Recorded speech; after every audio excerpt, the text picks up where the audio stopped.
is a video about the Royal Mint. Brief look at the history, look at what they're up to at the moment, and something the Royal Mint really doesn't want you to know. I'll get to that towards the end of the video. Enjoy. So the Royal Mint was founded 1100 years ago in 886, and it's one of the world's oldest companies, and it's currently based in South Wales. So the Royal Mint is a government-owned mint, and it's responsible for producing all the UK coins in circulation, and it also produces coins and ready for striking blanks for countries all over the world. Since I was born, it's been the main part of the Royal Mint's business, is circulating coin, and the majority of profits were made from selling coins to foreign countries, especially countries like Hong Kong, which is, well, we don't do that anymore obviously. As you can see on this graph, it's the number of countries the mint has supplied either coins or ready for striking blanks to is on a massive downward trajectory. It's been as high as 61 countries, more than any other mint or blank supplier in the world, as far as I know. Obviously Brexit won't have helped it much, but I think there's something much bigger happening in the world, and the Royal Mint is transitioning, because I think governments around the world want to go cashless, and if that's the case, the Royal Mint has to move away from its traditional business of making our coins, and it has to branch out into other areas, and it's doing that. You know, so they're focusing more on commemorative coins, medals, bullion is a big one, collectible coins. It also has a vaulting service now, gold pensions, jewellery is the newest one, and this new exchange traded commodity that you can now invest in. As you can see here, the revenue made up from circulating coin part of the business is going down massively, from a recent high of over 60% to now below 5% of the business. In fact, they lost £4.5 million last year. And the big investment the Royal Mint has made recently is in the e-waste industry. So they built a facility to recycle electronic waste and to get the precious metals from these old circuit boards. I mean, the word sustainable comes up 66 times in the annual report. They're quite big on this. They say that they can process up to 90 tonnes of UK sourced e-waste, and that's per week. So they say they can retrieve hundreds of kilograms of gold per year, which is a bit vague, hundreds of kilograms, because kilograms are literally cost fortunes. So I had a look. There's a couple of sources to say the percentages of precious metals in these circuit boards. So they basically agree that it's about 20% by weight copper. I'll go with the lowest estimates from the Hurrah study, and they say that 20% by weight is copper, 0.04% is weight gold, 0.15 is weight silver, and 0.01 is palladium. Platinum doesn't even really figure into this at all. I thought there'd be a little bit of platinum, but there's hardly any. In any case, from the calculations I've done, it works out at around about 60,000 ounces of gold per year and 15,000 ounces of palladium. Although these do say they can recover over 99% of the gold, I'm just presuming that's the case for palladium and platinum. But anyway, platinum there's only about a few hundred ounces of platinum anyway. So anyway, the company that the Royal Mint's working with is Exeer, and it's only capable of getting these three precious metals from the e-waste at the moment. They are developing the technology to get other metals and even the plastics, but at the moment it's likely to be a few years away yet. So in the meantime, I'm guessing that after they strip the waste of all the gold and palladium, they'll basically ship off the waste to Africa, and they'll just burn it as usual to get the other metals out of the waste, or maybe they'll just dump it in a landfill. I'm not too sure. I have asked them. I put a freedom of information request in, but they didn't tell me. They didn't get back to me, so I don't know. I mean, the massive amount of other metals that they aren't able to repurpose, and this is a rough estimate, is around about 225,000 ounces of silver, 936 tonnes of copper, 187 tonnes of tin, and 94 tons of nickel. And it's such a shame that they just can't recycle that. Unless it is like I think they'll just take it to Africa and burn it there, because their laws are a little different to our environmental laws. Anyway, there is another method that they could use, but I don't think it's possible with the company they're working with. So the other possibility is using deep eutectic solvents, if I pronounced that right. So it's a different method to that of Exea's, but they can only extract 70 to 90% of the metals, which supposedly is an environmentally friendly and also cheap way. There is a firm called or Gap Group and Decycle, which are planning to open a site in the northeast in 2024. You know, they aren't able to get the high percentages of gold that the Roermond and Exea can get, but 70 to 90% of all the other metals as well sounds pretty good to me, really. In any case, the Roermond and their new facility, they'll probably need around about 40 employees, is what they're saying. And if what they say is true, then per employee they'll be producing about 1,500 ounces of gold each, and up to 375 ounces of palladium. So each employee is making around about £2.5 million at today's metal prices. And I'm guessing they're only getting paid around 40,000. In any case, I don't know what the processing costs are, so I'm sure it isn't that much really. I'm going to keep a close eye on it to see what happens with this. I'm definitely going to put a little bit of money into the Roermond responsibly sourced physical gold ETC. It does look good. Supposedly this is where a lot of the gold that the recycling will go to. As well as that, they are saying that the gold will be recycled into the jewellery part of the business. And this is the new 886 brand that they've come up with. Now they're making jewellery with responsibly sourced precious metals, predominantly from recovered and recycled sources, is what they're saying. And it says on the website that 100% of the gold jewellery is from recycled gold, which isn't exactly a big deal. I mean, there's literally nothing new there, is there? I think gold is the most recycled thing in the world anyway. It's almost certain that whatever gold jewellery you buy would have been something else hundreds of years ago. It could have been a different piece of jewellery worn by an ancient Egyptian for all we know, or it could have been an old Roman coin. In any case, it will most likely be recycled from something in the past. Anyway, the most annoying aspect of this business is the concept to make genderless jewellery. There's no women's or men's sections like other jewellery manufacturers have. We're just one now, apparently.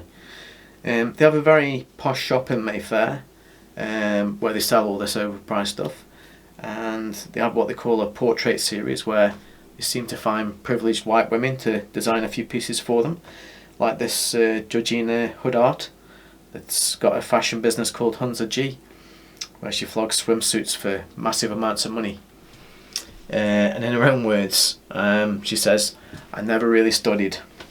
Can you believe that? And when asked the question about the creative process, she says it's a stick man on a napkin while she's having toast. I can honestly say I don't know anyone that uses a napkin while they're eating toast. But she's a living example of it's not what you know, it's who you know, I suppose. At the moment, there's only 14 people working in the 886 part of the Roermond business. It's early days yet for them anyway. Don't think they've made any money, or at least not yet. So altogether, the Roermond employs 795 people, according to the last annual report. And as you can see on this chart, it's less people than there used to be, but it's steady enough. And most of the employees are in the production part of the business. Although this part of the business is the part that's declined the most, it seems. Overall, it looks like an okay place to work. They have 15 EDI champions. That's equality, diversity and inclusion, whatever it is they actually do. I think someone ought to tell them they forgot to include people of colour or men in this gay pride march that they went on to, though. They also have a menopause seminars, a gardening club, as well as a LGBTQ plus group called MFEs. And MFEs, if I'm pronouncing it right, is Welsh for rainbow. And they also have 37 mental health first aiders. The word diversity is mentioned 22 times in their annual report for 2022 to 21 to 22, beg your pardon. And like most businesses, they're completely obsessed with this kind of stuff, so it seems. They've introduced gold bars with religion in mind. Obviously, we've got the Diversity Built Britain coins and the Pride coins and etc. So the Royal Mint's pretty good with the median pay, at least. Median pay there is 40,200. This is a chart with the median pay for other years. From 1999 to 2011, this is my best estimate, as they weren't in the annual reports back then, but I worked it out from wage expenses. Okay, so onto the exciting part of the business, which is the bullion part. And I'm still pretty sure they were tipped off about it being a cashless society soon. They've been producing the sovereigns for a long time, but really, in my mind, proper bullion coins didn't come out until 2013. That's when the gold Britannia was finally 4 nines fine, and the silver Britannia was 3 nines fine. Prior to this, the gold Britannia that came out in 1987 until 2012 was just 22 karat gold, 91.67% gold, and silver Britannias that came out 10 years later in 1997 were just 95.8% silver. They didn't have big mintages, and I'd be very surprised if they sold more than 100,000 in any year. People mostly bought sovereigns back until 2013. But the rest of the world, they only really wanted troy ounces, and they only really wanted pure, absolute pure coins. And sovereigns, they're a little annoying because they're just under a quarter of an ounce. In any case, they ruined the sovereign in the year 2000 when they started putting more copper than silver in the coin, so it gave it a different colour. Obviously it's still got the same gold content, but the colour was just nowhere near as nice. Anyway, Royal Mints, they've just been a law to themselves for years anyway. If they just decide that they're not going to make any bullion coins in a year, then they just don't make any, even though the demand is clearly there. All they'll do is just sell proof coins at a massive markup. And I'm guessing before 2000, at some point, they were tipped off about the cashless society being planned. So they thought, well, we better start producing them again. And they did, but they just took out the silver and replaced it with copper. Anyway, the Royal Mint and the US Mint are the only two major mints that don't produce their own planchets, as the Americans call them, or blanks as we say. I don't know if you class the Mexican Mint and New Zealand Mint as major mints. Perhaps they are. I don't think that they make their own blanks, but I'm not sure about those two mints. Anyway, the major mints that do make their own blanks, the Canadian Mint, Australia's Perth Mint, the South African Mint, the Austrian Mint with the beautiful philharmonics, the Indian Mint and the Chinese Mint. Basically, before 2013, the Royal Mint was unable to make pure coins. They tried, but obviously the best they could do, purity-wise, was 95.8% in silver at least. And the world wanted 999 at least.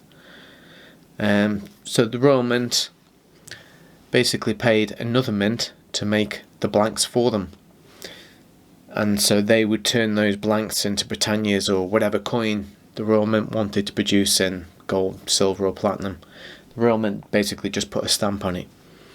Why on earth they didn't make an investment to make their own blanks? Well, I don't know. Why didn't they? They should have done. Anyway, the world's biggest private mint is the Sunshine Mint, and they supply the majority of the blanks to the US Mint, and most likely are the primary supplier to the Royal Mint as well. There are other possible mints that do supply the Royal Mint as well, such as the Bull Mint in Bulgaria. The coins are exactly the same diameter as the Britannias, so that's a likely source. Leach and Garner, another private mint. The Austrian Mint with the philharmonics. The Canadian Mint. and a long shot, but maybe even the Indian mint. As you can see here, this is the revenue of bullion for the Royal Mint. Now, bullion was a tiny part of the business, and it's grown massively. As you can see now, I mean, it accounts for over 95% of all the revenue now. And if you look at this next chart, this is the profits. Profits are wafer thin, and that's to be expected. But I do think the Royal Mint have done a very good job. They've made money.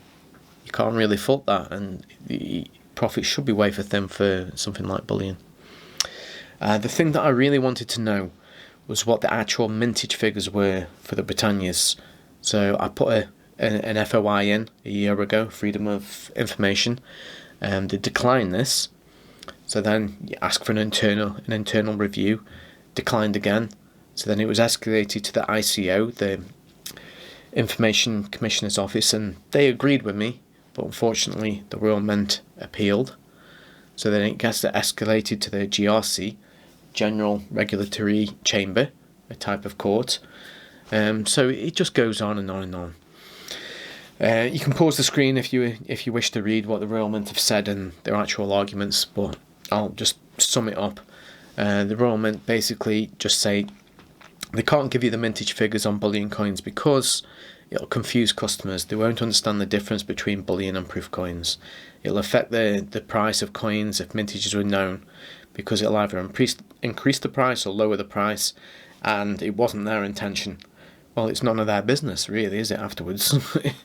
You know, if a car manufacturer makes a car and the second-hand price is whatever it might be, it doesn't really matter, does it? It's not up to them. It's up to the market to decide. Anyway, the other argument that they use is the fact that it'll affect their ability to source blanks. It'll lead them to paying higher prices if mintages were known. You know, interestingly, they actually hint at producing more than the US Mint. Interesting. And they do actually say that the US Mint has no idea how many coins that they are producing. I'm pretty sure that they do. If I do, then they do. Anyway, Tom Power, the CEO of Sunshine, now he says, I'll leave the link in the description actually. But anyway, he's basically given the capacity of the Sunshine Mint, which is around about 70 million ounces a year. And in 2022 at least, the US Mint only made about 16 million silver coins. In other years, they've made up to 47 million ounces. So that's really, really weird, because last year was like the record demand. There's never been demand like it. And Eagle prices obviously were massively high because there was the demand there, but they just couldn't produce them. Okay, so while we don't actually have the Royal Mint figures, we know it was definitely a record year in 2022. So if they did actually produce more than the US Mint, let's say 17 million, then that adds up to 33 million. So out of the 70 million capacity that, let's say, that Sunshine Mint makes, and let's say that they produced all those coins, which they didn't anyway, where did 37 million ounces just go? I'm guessing the Sunshine Mint have minted a hell of a lot of buffaloes. Or perhaps they're holding on to them. It doesn't really seem to add up, to be honest with you. There seems to be a lot of missing ounces there that just can't be accounted for. But there's no way of knowing what the buffalo mintages are. We'll never know that. And there's no date on them as well, so it's very annoying. They could just produce them and sell them at any time they like. Or they could just make silver blanks and just hold onto them. We don't know. All we do know is the US Mint couldn't get the number of blanks they wanted. Anyway, so I've actually estimated the number of ounces that the Royal Mint has produced, and I've used their annual reports. Roughly 86% of the revenue that they take in is for gold, the rest is for silver, and platinum basically makes up less than 1% of the revenue. So using that and the past metal prices, I've managed to make an estimate of the likely amount of ounces they've sold. You know, it's an estimation. If you've got better figures than me, please share them. What I can't say is what they turned them into, but you can pretty much be sure that over 50% of the ounces were basically turned into Britannias. That would be a fair guess. But it could be other things as well. Obviously, the Queen's Beasts and Queen's all the different other bullion coins that they produce. But the Britannia is obviously the main ones. Anyway, as you can see here, so gold, nearly 700,000 ounces, astonishing when you compare it to past years. Silver is about the same. If you add up the last 2 years' financial figures, so skipping the last one, so 2019, 2020 to 2020 to 2021, you get roughly the figure that you get for 2021 to 2022, which is absolute crazy growth. So maybe, knowing that we've got a record year in 2022, if you add up the last 2 financial years, then yeah, they've just about beaten the US Mint. So what they're saying is actually quite possible. So if you compare the US Mint directly with the Royal Mint, the US Mint has done badly, or the Royal Mint is doing very good. So 2022 is only a guess based on the fact that Royal Mint has hinted that they beat the US Mint, plus the fact that we know the Sunshine Mint was operating at capacity, 70 million ounces a year, and yet the US Mint only produced 16 million ounces. So it's actually quite likely that the Royal Mint beat the US Mint. It is actually possible. Anyway, looking at platinum, absolute explosive growth percentage-wise. Yes, it's quite small in sales compared to gold and silver, but personally I think the best value out of the 3 metals is platinum. Anyway, here's a comparison, the major mints and the gold ounce sales, and as you can see, the Royal Mint in green has broken into the market very nicely, and you got to think the Royal Mint has broken 1 million in gold ounce sales now. It must have. Silver, now this is an interesting chart. The US Mint has dominated the market share, but it seems to be going backwards, whilst other mints are basically taking the market share now. So I've got a feeling that the Perth Mint is doing much better than you think, as I'm pretty sure that they sell blanks to the New Zealand Mint. When I compare the coins that I have, the exact same kind of finish, so I'm pretty sure that you could say that the Perth Mint supplies the New Zealand Mint with blanks, because the coins are just too similar. Anyway, looking at platinum, it's more limited. I couldn't get any Canadian figures, but it looks far and away the most explosive in overall growth from a percentage perspective. I'm sorry that the colours changed for the Royal Mint, so it's changed to yellow on this chart. I didn't know how to change it to green again. Anyway, I'd love to know any stats and figures and info that you have. That's all I've got for this video, and I hope to share further updates with you in the future. Thank you for watching. All for now. Okay, one last thing. So, even though the Royal Mint doesn't give mintage figures for bullion coins, but on certain bullion coins it does. Anyway, it's always worth keeping an eye out on the site once in a while. Just have a little check, because it's quite common for the Royal Mint to make a few mistakes, and you can get some real bargains if you're lucky enough to have the money. Of course, it can be expensive, but keep an eye open. Good luck. Bye bye.